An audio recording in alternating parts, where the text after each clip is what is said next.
आपलं डोळ्याचं चेकअप करून घ्या. बाळाचे डोळे पहिले तसं काही नव्हते, पण ह्या 5 ते 6 महिन्यामध्ये जास्त तुझे आयुष्य त्याच्यातच चाललं. काय करू ते बघ, कुत्र मागं त्याच्यामुळं काय मला फिरता येईना कुठं. बट डॉक्टर काय बोलले माहितीये की म्हणजे आम्ही घाबरून गेलो होतो अक्षरशः. सो नमस्कार मित्रांनो, स्वागत आहे पुन्हा एकदा तुमचं आमच्या प्रिया प्रीतम यूट्यूब चॅनलवरती. काल तुम्ही मामींच्या वाढदिवसाचा ब्लॉग बघितला. खूप लेट आला तो ब्लॉग, बट टाकला. आणि तुम्हाला मी मागे पण सांगितलं होतं की एडिट करताना खूप इमोशनल अटॅचमेंट्स होत्या त्यासोबत, आणि त्यामुळे जरा डिले झालं. बट 1 महिना झाला म्हणून त्या अनुषंगाने आपण तो व्हिडिओ टाकून दिला. सो आज आम्ही निघालोय पुन्हा नाशिकला. तुम्हाला माहितीच आहे मागे कोकोला ॲडमिट केलेलं. कोकोची तब्येत बरी नव्हती. आता कोको एकदम ओके. 1-2 जण बोलले की बॉटलने दूध नका पाजू, वाटीने दूध पाजा. तुम्हाला सांगतो, आम्ही म्हणजे वाटीच चालू केली होती त्याला आता मध्ये. पण आहे ना, प्रवासात वाटी आणि चमचा घेऊन होत नाही, आणि तो ग्लासने आहे ना म्हणजे दूध पूर्ण पित नाही, तो एकदम थोडंसं पितो. पण मग आता कसं प्रवासात जेव्हा असतो ना, तेव्हा आम्हाला बॉटलच कॅरी करणं इझी टू यूज वाटतं. आणि माझ्याकडे ना स्टेरिलायझर आहे, म्हणजे मशीन आहे. फिलिप्सचं एक मोठं स्टेरिलायझर आहे आमच्याकडे, तर ते मी नेहमी वापरते. पाण्याची बॉटल, त्याची ह्या बॉटल सगळं स्टरायला, माझ्याकडे 5-6 बॉटल्स आहेत. सगळे मी स्टरायला कंटिन्यू स्टरायल करूनच यूज करते. 3 बॉटल तरी सोबत कॅरी करते. आता माझ्या बास्केटमध्ये मी सोबत घेऊन आली आहे. बाळ 1 हप्ता म्हणजे 5 दिवस ऍडमिट होतं म्हणून. आणि त्यानंतर त्याचं इन्फेक्शन प्रियाला झालं, व्हायरल चालू होतं. मग प्रिया आजारी होती. मग मी 3 दिवस नाशिक गेलो होतो. पुन्हा माझं मुंबई काम होतं. ॲक्च्युली ते 3 दिवस माझे इतके गडबडीचे गेले की मी त्यामध्ये व्लॉग घेऊ शकलो नाही. पण आता मी आलो 4थ्या दिवसानंतर. आज 5वा दिवस आहे परत, आणि मी चाललो आता प्रियाला घेऊन नाशिकला. आता आम्ही तिकडे थांबणार आहेत मामींना जोपर्यंत घरी आणत नाही तोपर्यंत. कारण मामान ते घरीच आहे. मामा अक्षूचं ॲडमिशन करायचं आहे 12वीचं, आणि त्याकरिता मला आणि प्रियाला जावं लागतं आहे. प्रिया ॲटलिस्ट घराकडे लक्ष देईल, पार्लरकडे लक्ष देईल. आणि कसं म्हणजे अक्षू जाते आता पार्लरवर सध्या, पण प्रिया बोलली की मी पण थोडंसं हातभार लावते, मदत करते. म्हणजे तिथं कसं मामींना ती कमतरता जाणवणार नाही. आणि ते झालं की मग स्वयंपाकाचं पण म्हणजे मामांचं त्यांचं टेन्शन आहे. सो मग मी म्हटलं तसं अजून एक मामाची मुलगी आलेली आहे, म्हणजे मामींच्या भावाची मुलगी पण आलेली आहे. बट मी म्हटलं सगळे जर असले ना तर घरात जरा भरलेलं वाटेल आणि सगळं एकदम ओके होईल बा. म्हणून आता आम्ही चाललो आहे तिकडं.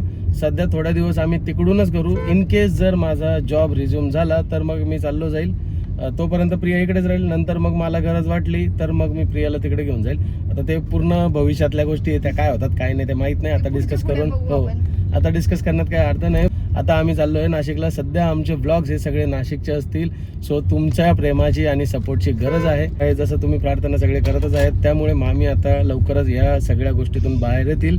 ज्या दिवशी मामींना डिस्चार्ज मिळेल त्या दिवशी सगळ्यात आनंदाचा दिवस राहील. सध्या तरी खूप वाट बघतोय त्या लवकर बऱ्या व्हाव्यात आणि पटकन घरी यावं. एक्झॅक्टली. आणि आमचा आजचा प्रवास पाऊस चालू झाला आहे. आय होप की मी तुम्हाला घाटात दाखवू शकतो. पण तुम्हाला सांगू, आज आम्ही ना 2-3 वाजता निघणार होतो, पण आवरण्याची गडबड आणि यामध्ये इतका वेळ झाला की म्हणजे सगळं काम आवरून घर पूर्ण व्यवस्थित फर्निचर अरेंज केलं, कपडे धुतले, सगळ्या गाड्या घालून बाकीचं ठेवलं. कपड्यांवरती म्हणजे धूळ बसू नये म्हणून सगळे सोफे वगैरे झाकले सगळं काही. आणि यामध्ये आम्हाला खूप उशीर झाला. जे आम्ही 3ला निघणार होतो आता 5 वाजलेत. सो माहित नाही पाऊस आम्हाला घाटातला भेटेल का नाही. दरवेळेस असंच होऊन जातं, तुम्हाला घाटातला प्रवास दाखवायचा असतो आणि आम्हाला अंधार होऊन जातो. बट यावेळेस आय होप की दिसावा. कारण जो घाट आहे ना, म्हणजे जव्हार, मोखाडा आणि विक्रमगड असे 3-4 घाट लागतात. सो या 3-4 घाटांमधला प्रवास आहे ना एक वेगळाच अनुभव आहे. काहींना आवडतो, काहींना नाही आवडत. कारण घाटचं नाव घेतलं ना तर मला पहिले टॅबलेट घे, मेडिकल घेतो म्हटलं ना, काहींना नाही आवडत. बट सांगायचं काय तर गोळ्या आहेत तशा तिच्यासाठी. पण कसं आहे, नाव घेतलं कसं नाही पाऊस ग, तेच तू निसर्ग कधी बघतच नाही ना. तुला नुसतं असं मळमळ प्रवास, मळमळ. तुझं आयुष्य त्याच्यातच चाललं. त्याच्यामुळं काय मला फिरता येईना कुठं. मला मस्त मनाली, शिमला, केरळ हे फिरायचं, पण तुझ्या मळमळ पाहिजे मला सगळीकडे घरातच बसावं लागतं. आणि अजून एक गोष्ट मला तुम्हाला सगळ्यांना सांगायची आहे. सगळ्यांचे कमेंट्स येतात की बाळाच्या डोळ्याचं चेकअप करून घ्या. बाळाचे डोळे पहिले तसं काही नव्हते, पण ह्या 5 ते 6 महिन्यामध्ये जास्तच दिसून येत आहे. त्याच्यामुळे आम्ही जे डॉक्टर आहेत स्पेशलिस्ट, आय स्पेशलिस्ट, त्यांना दाखवलं तर त्यांनी सांगितलंय की ओव्हर ऍक्टिव्ह त्याचे मसल्स आहेत आणि एका डोळ्याचा मसल ओव्हर ऍक्टिव्ह आहे, पण मग काय होऊन जातं जेव्हा कॉन्सन्ट्रेशन करतो ना तर दोन्ही डोळे एकाच साईडला वळायला बघतात.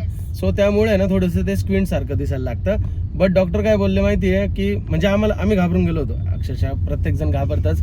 आणि हे बघा लोकांचं काय, लोक कमेंट करून नावं ठेवतीलच, आम्हाला त्याच्याशी काही टेन्शन नाही. पण बाळाची ट्रीटमेंट आम्ही चालू केली तर डॉक्टर काय बोलले, त्याला 1 to 2 years पर्यंत आपण स्पेक्स ट्राय करू, कारण स्पेक्स म्हणजे चष्मा यूज केल्याने आहे ना डोळ्याचे जे ओव्हर ऍक्टिव्ह मसल आहे ते नॉर्मल पोझिशनला येतील आणि ते कॉन्सन्ट्रेट करायला त्याला नॉर्मल एक्झॅक्टली, आणि ते मसल ऍक्टिव्हेट होतील. म्हणजे लहानपण जे असतं ना सुरुवातीच्या 2 वर्ष ते 3 वर्ष बाळाचं व्हिजन इम्प्रूव्हमेंट होत राहतं आणि त्यामध्येच आपल्याला त्या चष्म्याने जर फरक पडला तर बेटर होऊन जाईल.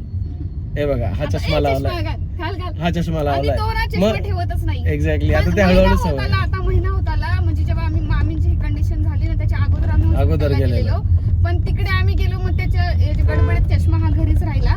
त्यानंतर आता आम्ही त्याला वेअर करतोय तर तो ऍडमिट झाला हॉस्पिटलमध्ये. मग तो पण दिवस निघून गेले आणि आता चालू केले, पण तो काढून फेकतोय. म्हणजे आता आम्हाला तेच त्याला सवय लावायची आहे की चष्मा घातला पाहिजे.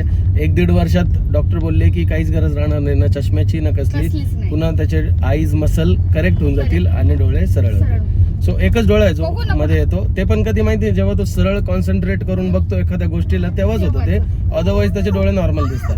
आणि भरपूर बाळांमध्ये प्रॉब्लेम आहेत असे. म्हणजे मी जेव्हा हॉस्पिटलला गेली ना तेव्हा मी बघितले सगळे बाळ असे होते तिथे. मी स्वतः म्हणजे असं शॉक झाले की, आणि असं नाही बाळाला आम्ही मोबाईल देतोय म्हणून झालं हे, असं काहीच विषय. No mobile, no TV. आम्ही फक्त आता काय करतो माहिती आहे, तो आहे ना जसं आता पोरांमध्ये खेळायला लागला त्यांचं बघून तो मोबाईल मागतो, त्यांचं बघून तो खाताना मोबाईल मागतो, परत किट्टूला बघून, अन्वितला बघून तो आहे ना मोबाईल मागतो. मग आम्ही काय करतो थोडंफार त्याला देतोय आता, कारण आता 2 वर्ष तो कम्प्लीट होईल. आता अजून 2 वर्ष कम्प्लीट नाही झालं, बट आता होईल. तर जेव्हा तो होईल त्याच्यानंतर म्हणजे आपण अर्धा तास 1 तास स्क्रीन दाखवू शकतो. सो काही इश्यू नाही आहे त्याचा. बट व्हिडिओ पण आम्ही जे लावून देतो मोबाईलवर तो लर्निंग किड्सच लावतो. एक्झॅक्टली, त्याला म्हणजे तोच बोर होऊन नंतर आहे ना अर्ध्या पाऊण तासानंतर देऊन टाकतो मोबाईल. तो म्हणतो मम्मा चार्जिंग उतरली, त्याला कंटाळा येतो अभ्यासाचं बघायला. कारण आहे ना मी आहे ना ते सगळे हे करून ठेवले, रिस्ट्रिक्टेड करून ठेवले बाळासाठी. जे बाप्पा दे म्हणतो. जे बाप्पा देऊ, हे स्वामी समर्थांचा फोटो आहे ना तो मागतोय. काल आम्ही हॉस्पिटलला त्याला घेऊन गेलो, फॉलोअप होता म्हणून. तर सगळं झालं. प्रीतम बोलले चला सर थँक्यू, हा असं बोलले. तर हा जाताना म्हणतो थँक्यू सो मच. डॉक्टर पण एकदम सरप्राईज झाले. 2 वर्ष पूर्ण नाही तरी एवढा बोलतो तो. Thank you so much. कसं बोलला तू सरांना?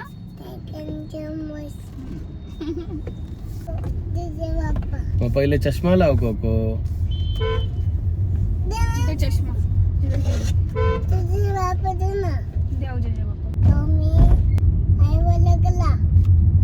पाहिलं ना स्वामींना सांगतोय आईला बरं करा. आणि तिथे गणपती बाप्पांचं मंदिर आहे, तिथे जाऊन काय बोलायचं बाप्पा जोरात ओरडून, खूप जोरात. सगळे बघत होते लोक. सगळे जॉईन करून दाखवते वाटलं तर. मी उभी क्लिप काढली त्याची. जय बाप्पा आईला बरं कर असं जोरात ओरडून एकदम सगळे बघत होते. जेव्हा ती कंडिशन होती ना मामीची तेव्हा बोलत होता तो. कोको पाण्याची बॉटल कुठे आहे? दाराच्या मागे नाहीये, डॅडाच्या मागे. ओ माय गॉड, कुठे? अरे हो रे, थँक्यू. कोको काय झालं तुला? कुठे? पोटात? काय झालं बाबू? कशामुळे दुखतंय? छातीत दुखत. बापरे, काय केलं? काय केलं? तुला चावला? काय रे, तू तर चावतो, तू तर मारतो पण माझ्या कोकांगला.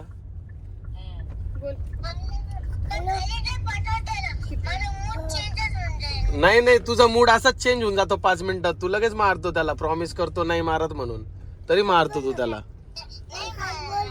बोल कोको, बोल किट्टू दादा सोबत बोल. काय कळतो? नाही आता नाशिक चाललो. बोल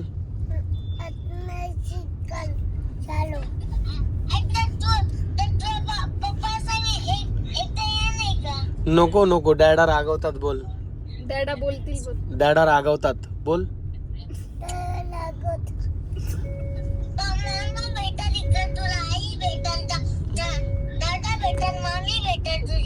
बाप रे, लयच मामान मामी भेटायला बोलतोय त्याला. ए किट्टू, शिल्ली कॉल बोल.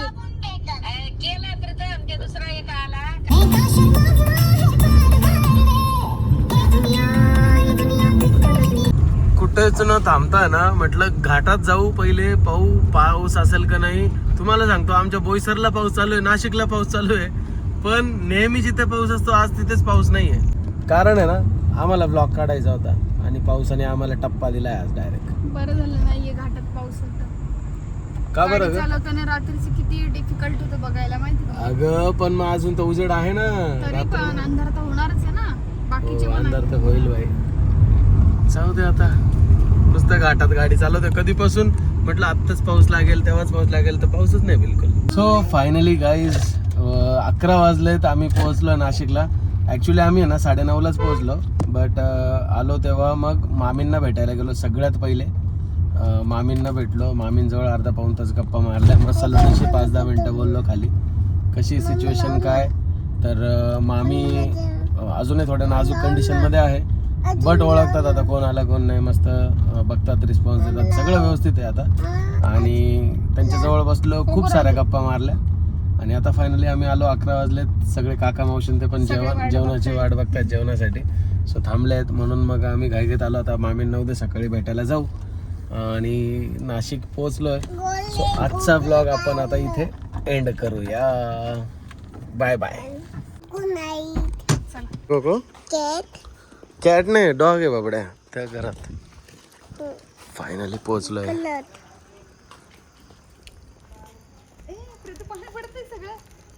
मग झालं लीक, आता ते लीक झालं प्रिया. ते नाही वाटच बघताय बाई. कोण आलं? अन्नू आलं. आणि ही कोण आहे? काय आहे? बापले. चला चला भेट त्याला. सगळे त्याला खेळवायला लागलेत. कोको तुझ्या हातात दे. तसं नाही करायचं, इथं लावायचं असं.